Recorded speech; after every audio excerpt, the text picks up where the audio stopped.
Hi, everyone. Bob here again.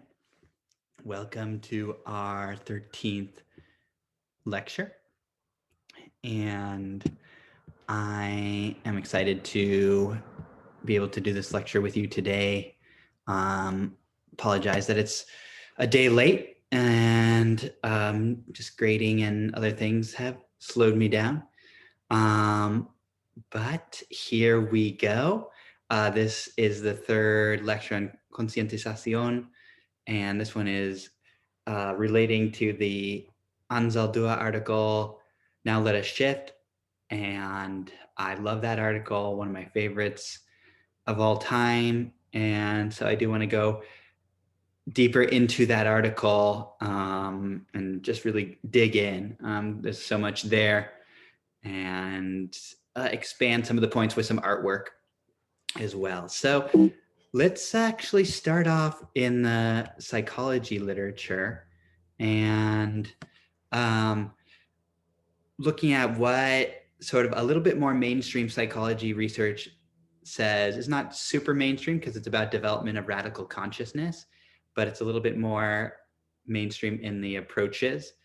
And, I think this is important literature that this article that Anzaldua writes actually does a really good job in certain ways of expanding on. So this is the developmental process of radical consciousness. It's basically like studying people's own processes of conscientization, critical consciousness, and in a sort of like stage models of people going through these stages towards radical consciousness in their own life. And so this started off with William Cross, and he has this 5-stage model of racial identity development, starting his research with Black people. It's a process of developing oneself in relationship to white supremacy, and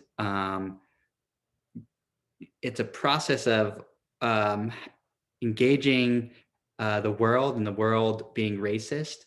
And if one is able to study one's history and know oneself, there's a process of, he calls, becoming Black, and eventually reaching this sort of Malcolm X-like consciousness of development, sort of Malcolm X at the end of his life, and connecting with other people. Sort of at the very end of his life, Malcolm X left the Nation of Islam and embraced sort of this very anti-racist, but sort of working with people from multiple backgrounds.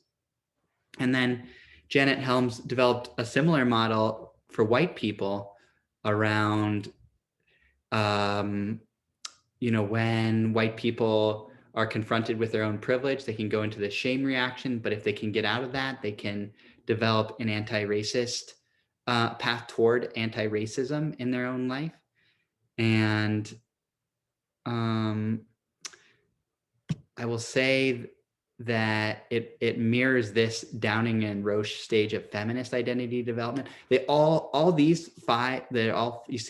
5-stage models, and they roughly sort of look like this, where there's this first stage of passive acceptance of oppressive conditions. There's a second stage of revelation, of like having an aha moment, and the third stage of embeddedness and emanation. For Black people or people from oppressed groups, that's sort of an anger stage. And in the case of Malcolm X, like not ever wanting to work with white people.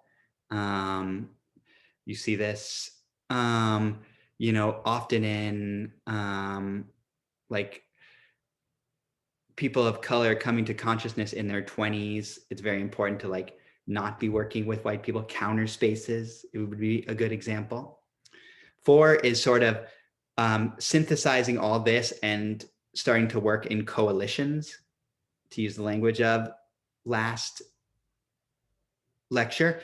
And 5 is this active commitment, sort of a lifelong commitment to the work. And so this background, I share with you all this because it's really interesting how this resonates with Anzaldua's model of conocimiento. So let's talk about Gloria Anzaldua. This is a picture of her in the 1990s. She's a Chicana feminist theorist and one of the first. She worked on this collection called Bridge Called My Back in the early 80s, which was a really important women of color writing collection with other people like Audre Lorde and Sherry Moraga. And this other book, Borderlands, La Frontera, that is a book that is now been published and republished, five different editions. It is a just absolute classic, where she talks about her own background coming from South Texas in the physical borderlands of Mexico and the United States, but then she is very much talking about the borderlands, the psychological borderlands of being in between cultures, not fully Mexican, not fully American, and this development of this in-between space. She calls it the new mestizaje, a mestiza consciousness that she later starts to call the Nepantla consciousness, and we get into that in the article. She lived for, I think 10 or 15 years in Santa Cruz, and she spent her last days in Santa Cruz. She was working on a dissertation in history of consciousness, and she died young. She died of complications related to diabetes, too young. And the chapter that we read was one of her very last published works in an anthology called A Bridge Called Home. There's a plaque at the Women's Center. She spent a lot of her time at the UCSC Women's Center. And I'll just also say that that article that we read, Now Let Us Shift, is you see that she talks about Lighthouse Field in the very first sentence. That Lighthouse Field, of course, on the west side. Every time I walk through that park, I think of Gloria Anzaldua, and I really think that that field should be named after her. So next time you're there, think of Gloria Anzaldua.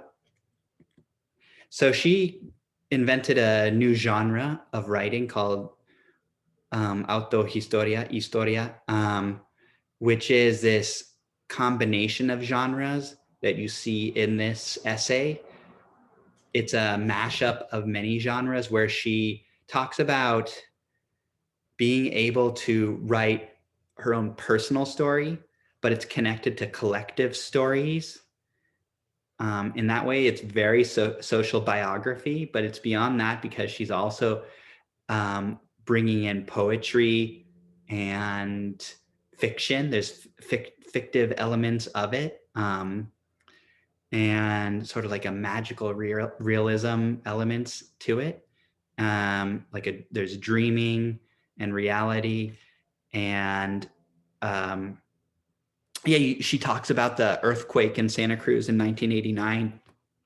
That's very much what I'm thinking about with social biography, bringing in these macro level events in order to tell your own personal story. And your personal story is personal, but it's also very, it speaks to a very wide audience. And that's what she's doing with this essay. She's both speaking from her own positionality as a Chicana feminist woman, and there are elements that are like very her own, but she's also has this cosmovision, this cosmic consciousness, spiritual activism, where she's able to cross boundaries of race and gender. And so I think it speaks to people of different gender, race, class backgrounds.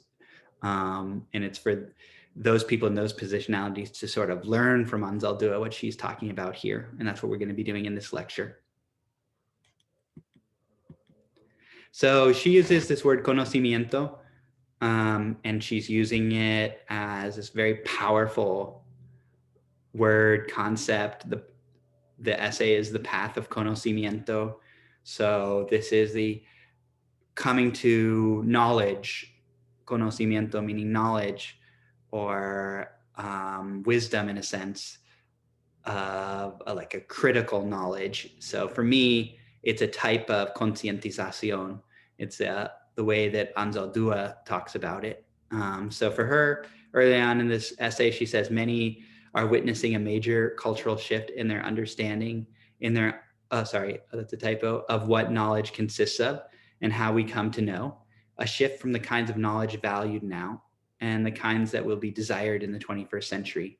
A shift away from knowledge contributing to both military and corporate technologies and the colonization of our lives by TV and the internet, to the inner exploration of the meaning and purpose of life. That's conocimiento to her, that this other type of knowledge. And it's one that she, for her, you know, science is a part of it, but it's also beyond science.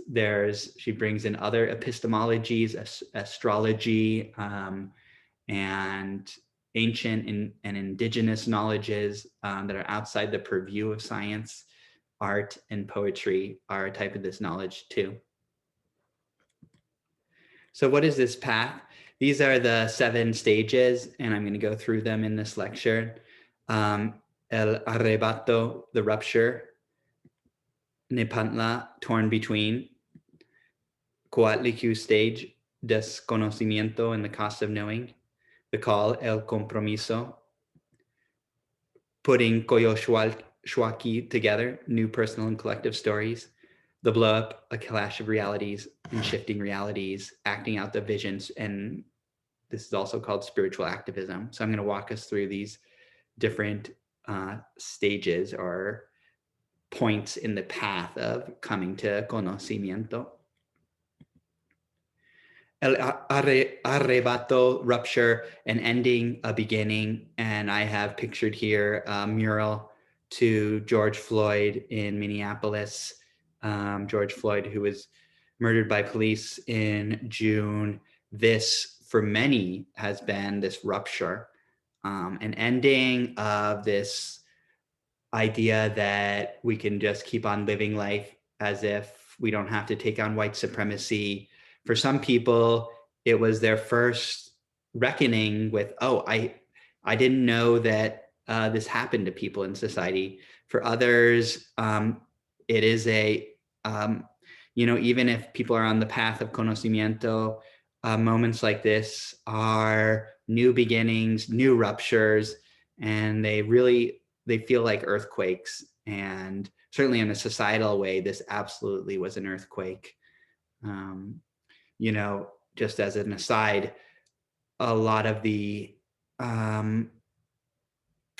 you know, activists talk about in these uprisings, a lot changed and a lot of young people came out and got registered to vote. And so the election may have been swung based on the young people who signed up to vote during these uprisings. And I also don't want to say that that was the most important thing. I think the most important thing was the people taking to the streets and making history. That I think that in and of itself was the most important thing.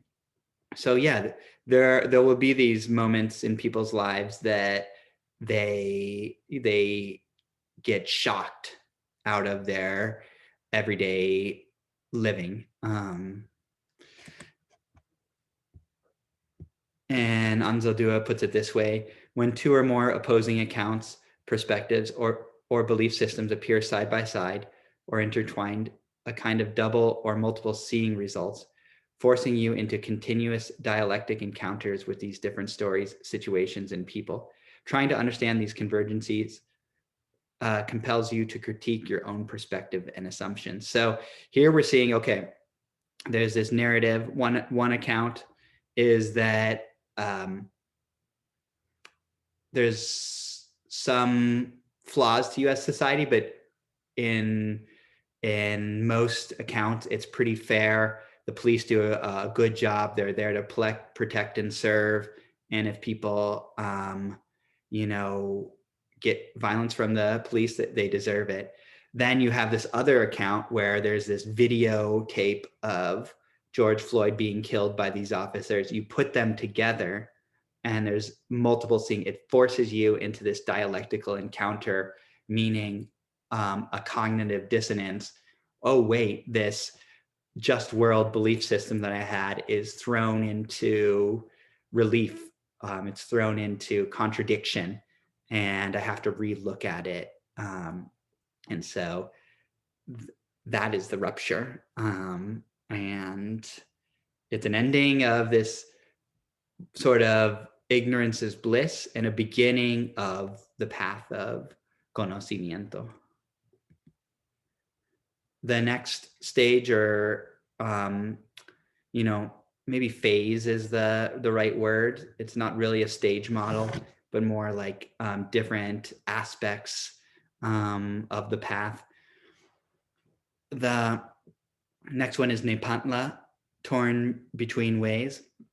Nepantla is an Aztec word that is about people, sort of witches, who are able to be in two worlds at the same time, and have a foot in the spiritual realm and a foot in the earthly realm. This is an artwork by Jake Prendez, who has a Nepantla art cafe and gallery space. And this piece is, I think it's named Nepantla, and so you could see this young person sort of in between these two worlds, and it is a not comfortable space, and it's a space of being pulled between these two worlds. Eventually, Anzaldua talks about nepantleras, who are able to really toggle well and go in between the worlds with more smoothness. But for first-time folks in Nepantla, it feels like you're being pulled apart. Pulled between opposing realities, you feel torn between, quote, white ways and Mexican ways, between Chicano nationalists and conservative Hispanics. Suspended between traditional values and feminist ideas. You don't know whether to assimilate, separate, or isolate. So you can see here being pulled actually in these few different directions for Anzaldua. Race and gender and class and nationality are all pulling and on her body in these opposing ways. And something that the pulling has been there her whole life.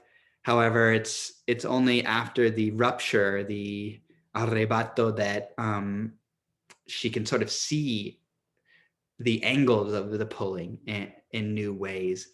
Maybe we had this tension before George Floyd was killed, but now we can see, okay, it's like, I see the ways in which the police are supported by and protected by the DAs and prosecutors, and protected by certain media, and not held accountable. So you start to see more who's doing the pulling, and how the structural, the sort of layout is happening with the polling.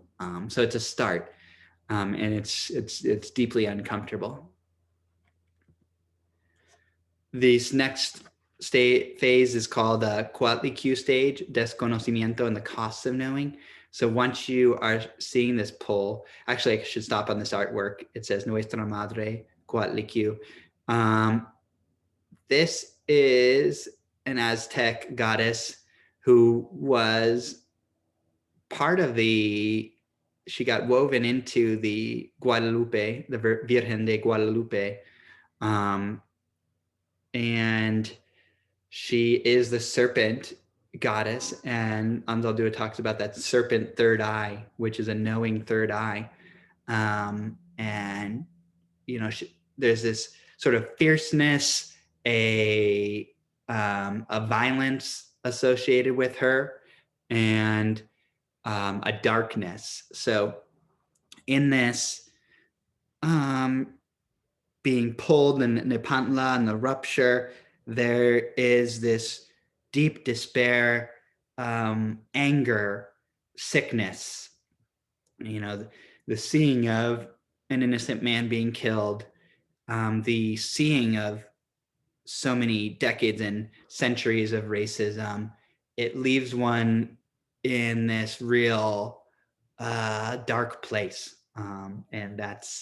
But in this dark place is power. There's power in here. There's a truth in here. There is something that in development, people and groups can use to grow and ground themselves.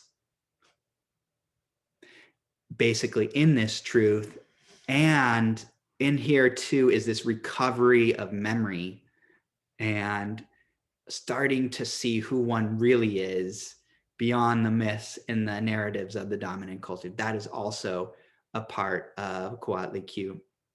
But it's the unpeeling of the desconocimiento, the costs of knowing and unknowing.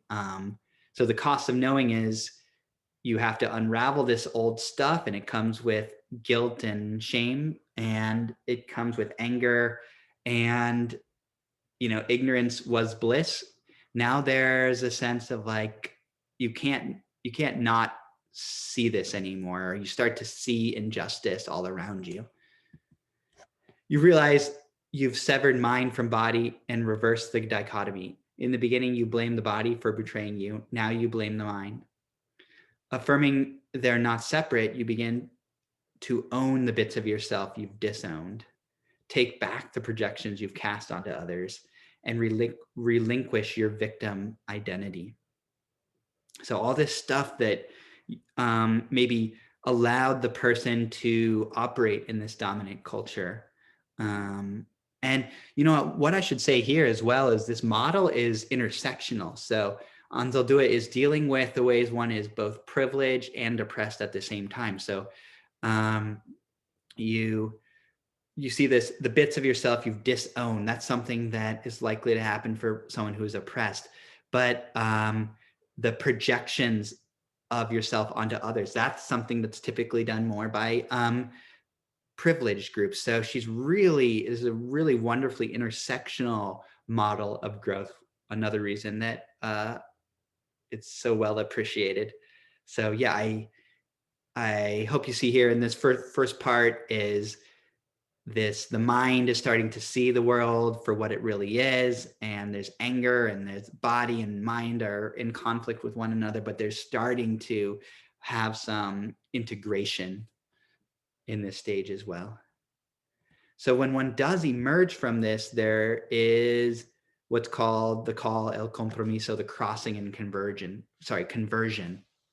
This is there's now one is not going back. Now one is really on the path to liberation. One has made the crossing. And again, similar to in that third stage, once you see injustice, you can't unsee it. And you start to see it all around you.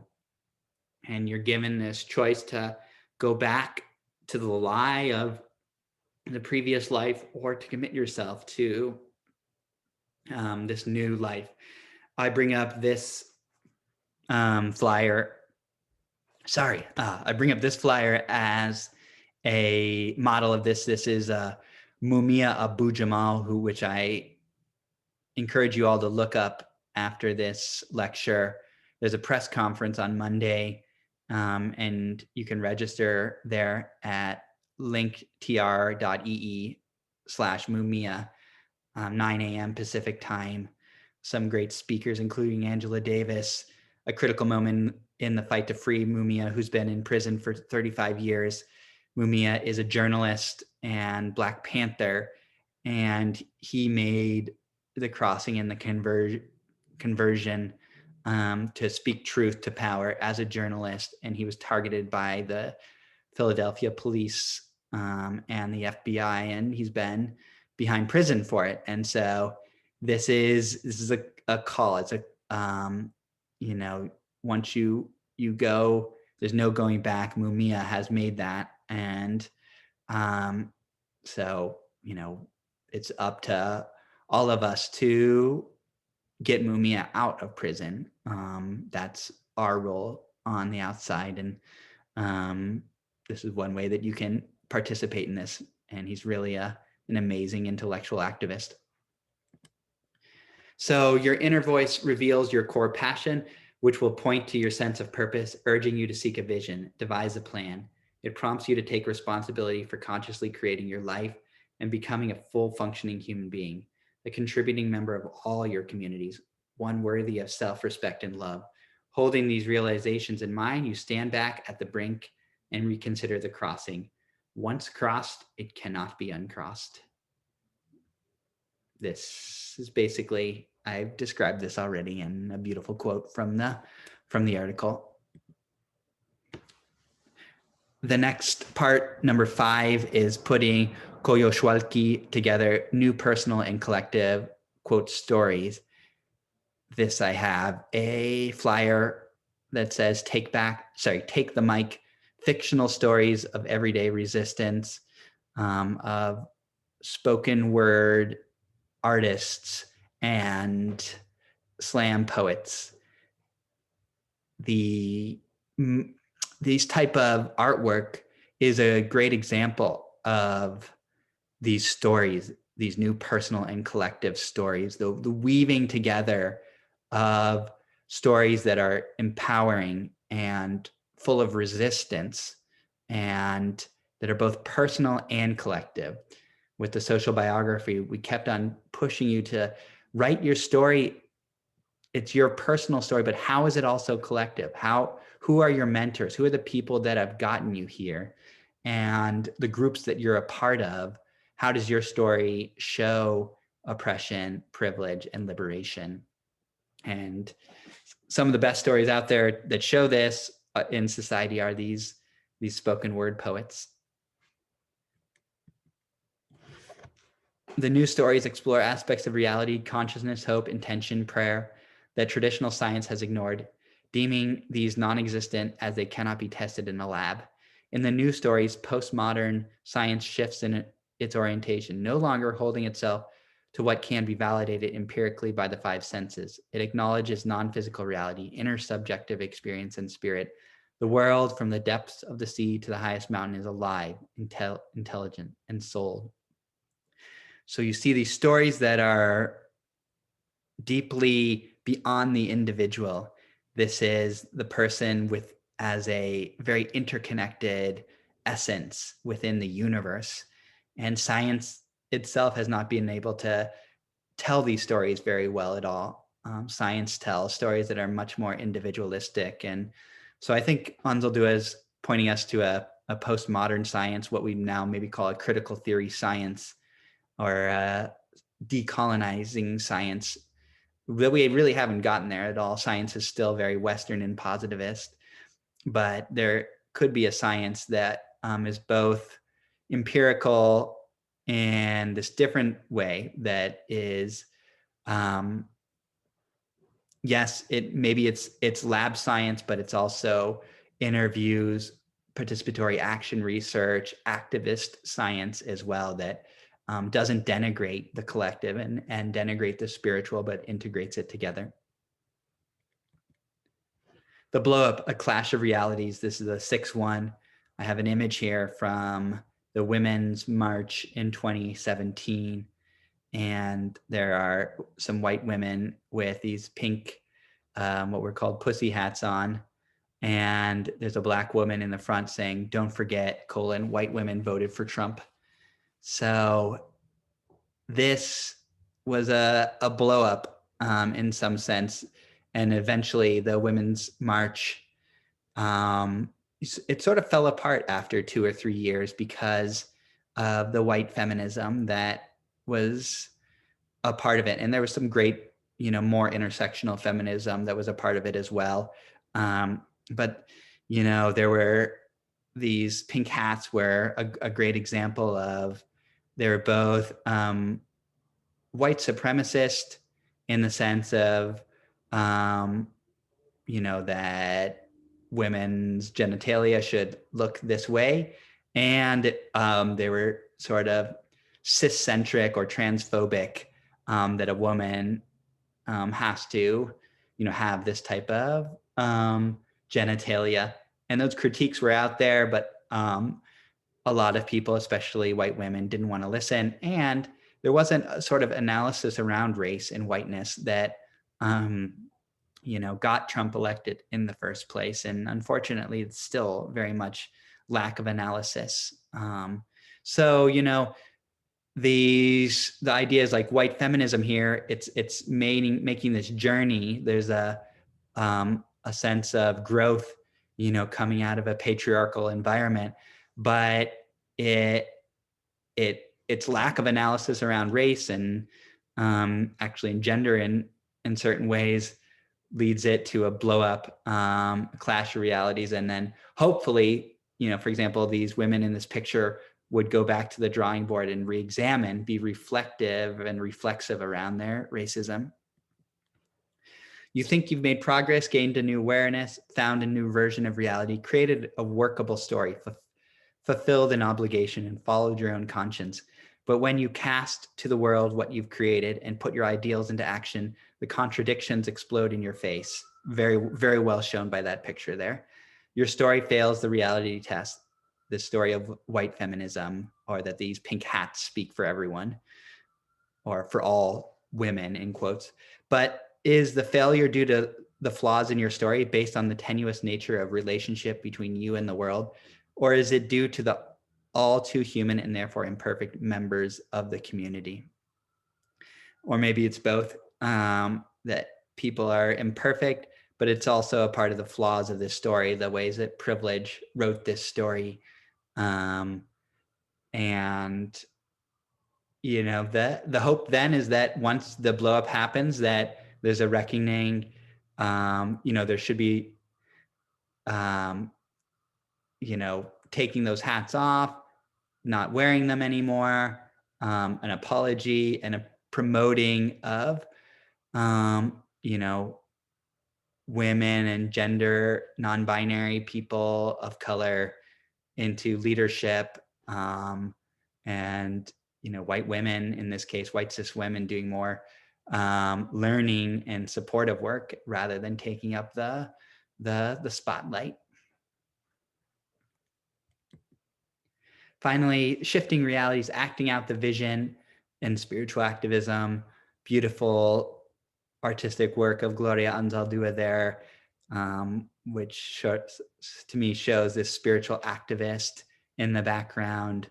Let's take a quote and then finish up. So the quote in this section is, "This is your new vision, a story of how Conocimiento manifests, but one with a flaw. It doesn't work with things that are insurmountable or with all people at all times. We haven't evolved to that stage yet, and it doesn't always bring about immediate change."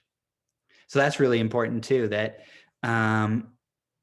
this work of trying to change people's ideas about the world, shift people towards social justice, it doesn't always work with every person out there. You can't necessarily change your like most racist uncle, and it's not always immediate change. It's about planting seeds. But it works with las nepantleras, boundary crossers, thresholders, who initiate others in rites of passage. Activists who, from a listening, receptive, spiritual stance, rise to their own visions and shift into acting them out. Haciendo mundo nuevo, introducing change. Las nepantleras walk through the fire on many bridges, not just the conference one, by turning the flames into a radiance of awareness that orients, guides, and supports those who cannot cross over on their own. inhabiting the liminal spaces, that means the in-between spaces where change occurs. Las nepantleras encourage others to ground themselves to their own bodies and connect to their own internal resources, thus empowering themselves. Empowerment is the bodily feeling of being able to connect with your inner voices, resources, images, symbols, beliefs, memories, during periods of stillness, silence, and deep listening, or with kindred others in collective action. This alchemy of connecting provides the knowledge, strength, and energy to persist and be resilient in pursuing goals. Este modo de capacidad comes from accepting your own authority to direct rather than letting others run you. And this is a very lifelong journey. This is hard to get to like really speak from your own voice instead of other people's voices. And I think you see in this quote as well that there's this very much honoring of the home space, the counter spaces, where one can be nourished and connect with other nepantleras, with the idea of doing that and then going into coalition. Very much what we talked about in the last lecture, Gloria Anzaldua. The bridge called My Back is very much about coalitional work. And then her last book is A Bridge Called Home, very much thinking about Bernice Johnson Reagan and home. So summary, path of Conocimiento is Anzaldua's path, but we see elements of other models of Conscientization. So this is very much hers from her positionality as a Chicana feminist, and this speaks from her personal experiences. And I really think that there's this auto-historia that we see ways of seeing our own selves in this. And in fact, the psychological literature that I presented at the beginning, I think we can see echoes of it through what Anzaldua's path, how she articulates it. It's a developmental model. So, developing towards spiritual activism, but not to be read strictly linearly or in a stage way. So one can move around and jump around, go forward and backward, and be at multiple phases at the same time. I think when one develops as a spiritual activist, one is still always having parts of their persona in those earlier stages or other stages as well, when the outside environment sort of evokes those elements. You can be re-ruptured again and again and again in your life. And I don't think that's a bad thing. I think that shows a deepening of your spiritual activism. And Anzaldua's work itself is decolonial psychology. It's such deep, similar to James Baldwin, that writers like Anzaldua are able to articulate this inner experience so well that actually psychologists, I think we learn so much from, but we don't necessarily see that much within psychology. So for me, she's an incredible psychologist and very much a decolonial one. The ways of she critiquing whiteness and critiquing patriarchy, and sort of elevating indigenous knowledges in her work. Okay, so that is Path of Conocimiento. Look forward to questions and comments, and I hope you have a great weekend.